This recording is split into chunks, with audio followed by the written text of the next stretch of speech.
আচ্ছা, কেমন লাগবে যদি একদিন ঘুম থেকে উঠে শোনেন যে দেশের অর্থনীতিকে বাঁচাতে সরকারি বেতন কাটা হচ্ছে? শুধু তাই না, এমনকি আপনার বাড়ির বিয়ের অনুষ্ঠানেও কড়া নিয়ম বেঁধে দেয়া হয়েছে।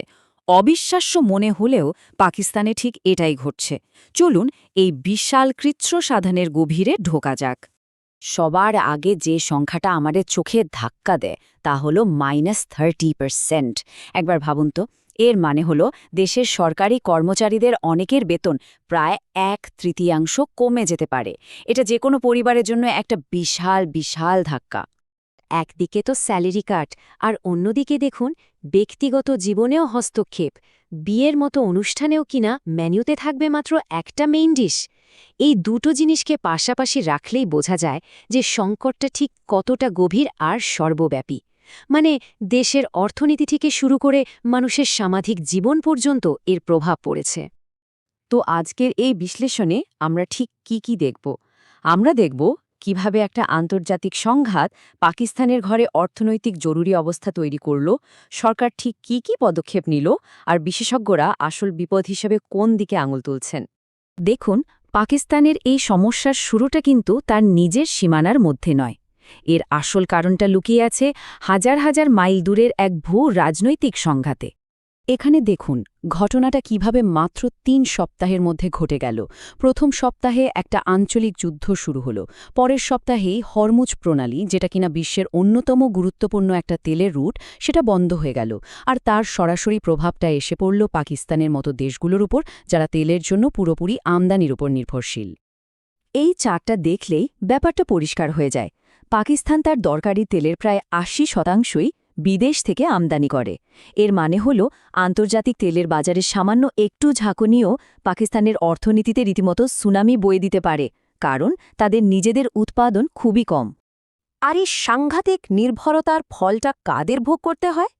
সাধারণ মানুষকে, সরাসরি। চলুন দেখি এর তাৎক্ষণিক প্রভাবটা ঠিক কতটা ভয়াবহ ছিল। সরকার একদিনে, মাত্র একদিনে জ্বালানি তেলের দাম লিটারে ৫৫ রুপি বাড়িয়ে দিয়েছে। এটা পাকিস্তানের ইতিহাসে একদিনের সর্বোচ্চ মূল্যবৃদ্ধির একটা রেকর্ড, যা পুরো সিস্টেমে একটা বিরাট বড় শক দিয়েছে। তো এই দাম বাড়ার আসল মানেটা কি দাঁড়ালো? এর ফলে করাচি, লাহোর, ইসলামাবাদের পেট্রোল পাম্পগুলোতে বিশাল লাইন আর চরম আতঙ্ক তৈরি হলো। মানুষ ভয় পাচ্ছিল যে দাম হয়তো আরও বাড়বে, অথবা তেলই হয়তো আর পাওয়া যাবে না। কারণ সবাই জানে তেলের দাম বাড়া মানে তো শুধু গাড়ির খরচ বাড়া নয়, এর প্রভাব পড়বে দৈনন্দিন জীবনের প্রত্যেকটা জিনিসে, খাবার থেকে শুরু করে বিদ্যুৎ বিল পর্যন্ত। জনগণের এই রকম একটা আতঙ্কের মধ্যে সরকার কি করল? তারা ঘোষণা করল এক বিশাল ১৫ দফা জরুরি কৃচ্ছ সাধন পরিকল্পনা, আর এর পরিধিটা এক কথায় অবিশ্বাস্য। এই তালিকাটা একবার দেখুন।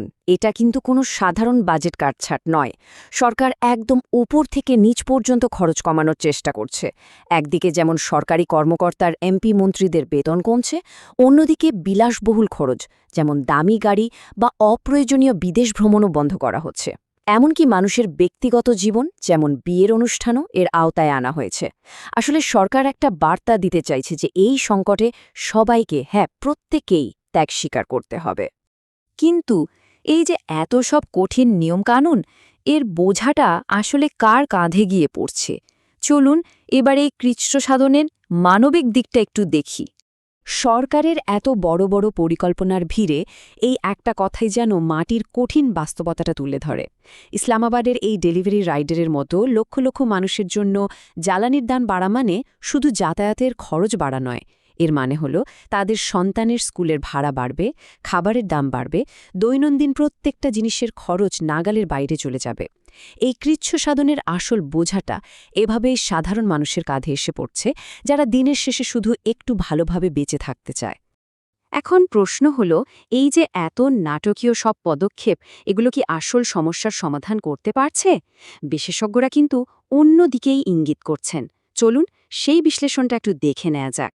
বিশেষজ্ঞরা যে মূল বিপদটার দিকে আঙ্গুল তুলছেন তা হল মুদ্রার অবমূল্যায়ন।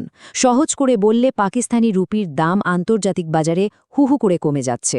ফলে পাকিস্তান যখন বিদেশ থেকে তেল কিনছে, তখন একই পরিমাণ তেলের জন্য তাদের আগের চেয়ে অনেক বেশি রুপি খরচ করতে হচ্ছে। তাই তেলের দাম বাড়ার চেয়েও এটা আরও বড় এবং দীর্ঘমেয়াদী একটা সমস্যা। এই টেবিলটা দেখুন, পার্থক্যটা একেবারে দিনের আলোর মতো পরিষ্কার। প্রতিবেশী দেশ ভারতের সাথে তুলনা করলেই পাকিস্তানের কাঠামোগত দুর্বলতাটা স্পষ্ট হয়ে ওঠে।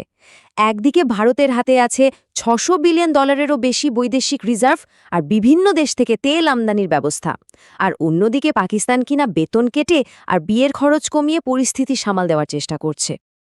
আর এটাই হলো বলতে পারেন পুরো আলোচনার সারমর্ম। বিশেষজ্ঞরা খুব পরিষ্কার করে বলছেন যে বেতন কমানো বা বিয়েতে খাবারের সংখ্যা কমানো এগুলো হলো গভীর একটা ক্ষতের ওপর ব্যান্ডেজ লাগানোর মতো। যতক্ষণ না দেশের জ্বালানি আর পরিবহন খাতে বড় ধরনের কাঠামোগত সংস্কার আনা হচ্ছে, ততক্ষণ এই ধরনের অর্থনৈতিক ধাক্কা বারবার আসতেই থাকবে। তাহলে শেষ প্রশ্নটা কিন্তু থেকেই যাচ্ছে, এই ধরনের জরুরি আর কঠোর পদক্ষেপগুলো কি একটা ভেঙে পড়া অর্থনীতিকে পুরোপুরি রক্ষা করতে পারে, নাকি এগুলো শুধুই একটা গভীর ক্ষতের উপর লাগানো একটা ব্যান্ডেজ?